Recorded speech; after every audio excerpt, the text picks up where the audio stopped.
There have been several moments in my life that have evoked a Nietzsche-level cynical and nihilistic spark in me, making me see no point in my continued existence. It's a bit of a problem, to be honest. It's been a repeated pattern for awfully long. The durations of these episodes might differ, but that feeling of sinking down into a bottomless ocean with no escape remains the same for them all. Before, it used to be triggered by some deeply traumatic or shocking event, but now any minor inconvenience can do the same.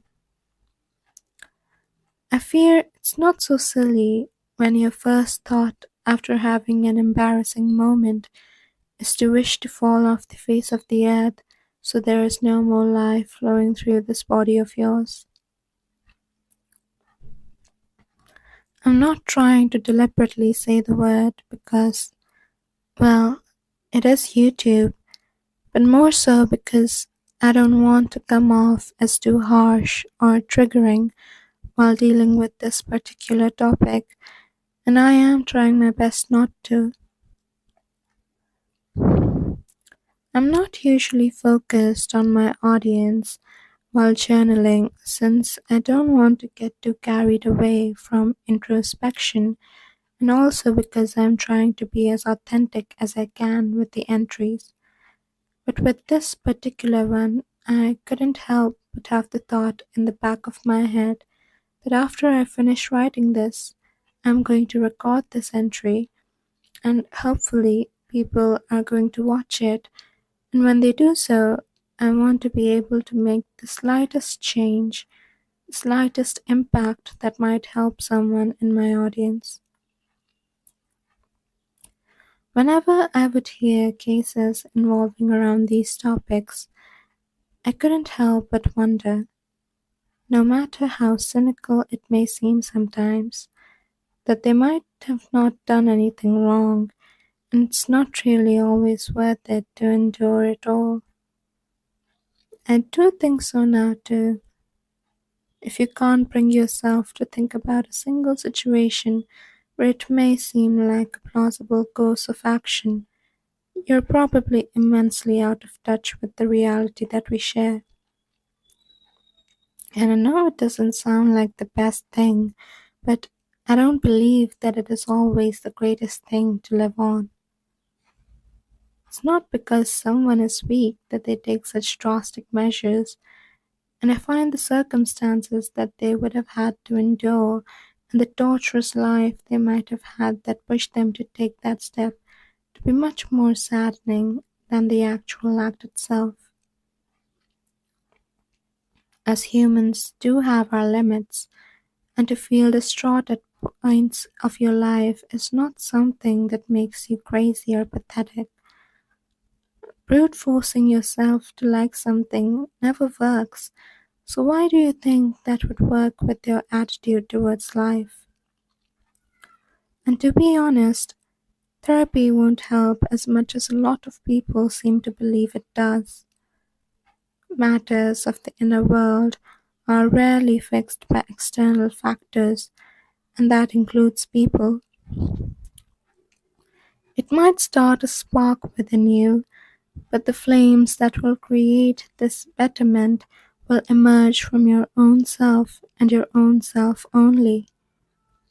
I don't want to try and fix you, partly because I am in no position myself to do so, and partly because I know I can't. What I offer is solidarity, and perhaps if I allow myself to be a bit hopeful, then I want to provide that spark that would ignite that fire in you. I remember the first extreme episode I had. I would cry myself to sleep every night, and my head would be spinning with each and every negative thing about me and my life. In the daytime, I would be able to distract myself from thinking one way or the other, but as soon as I would have a moment of leisure, my thoughts would start spinning. It was at the time when I was in 7th grade, so around 11 or 12 years of age. My life to me at that point seemed to be unraveling, and I suppose it didn't help that I was on the onset of puberty. 8th grade was relatively less emo, even though I did have some episodes here and there. They were almost always pretty short-termed, and I was able to cope. That seemed to be the case with the 9th grade too, in the start, and then autumn break came.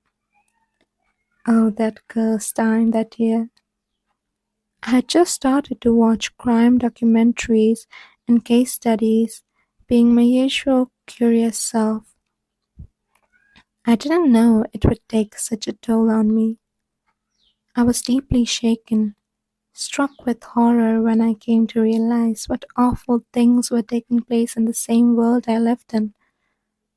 I used to sleep for excessively long durations and had lost my appetite.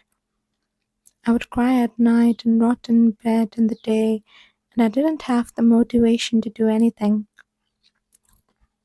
How I coped back in 7th grade and then 9th grade, though, was the same: to turn it off.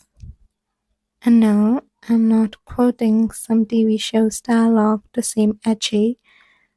When I say turn it off, I mean turn it off. I pushed my feelings deep, down, down, down, and denied myself the comforts of empathy and vulnerability, and then brute forced myself to be okay. Nobody likes to feel like they are not okay. I wasn't any different, so I tried my best to avoid that feeling. I'm not going to lie, it does work, but it's not sustainable, since the foundations of wanting to find stability with this method are already wobbly. So allow yourself to feel all that you're feeling, at least as much as you can bear it. I know it's not that easy to let your emotions flow without restraint, and it can be overwhelming. But we can't let ourselves have it pile up till it starts eating you from the inside to make space. Let your grief flow out and leave your body. Stop letting yourself be tortured by the seemingly endless pain. I'm not sure if it ends, but I know the alternative hurts so much that I'm willing to test this path out. I've had many stupid thoughts, and for once, I'm thankful for being such a scaredy cat, because I might have followed through if I wasn't like this. I know not everyone chickens out like that, and for those of you who don't do so, don't do it. I don't know you. I don't know your circumstances, and I can't promise that not following through would be the better decision. What I do know, though, is you can only find out if you're alive. I want to find out for myself, and I would be so happy if you try to find out too. Understand that your circumstances are external, and life in its essence is not your enemy. I can't believe I'm quoting Timothy Chalamet right now, but I believe it when he says that one must understand life comes from you, not towards you.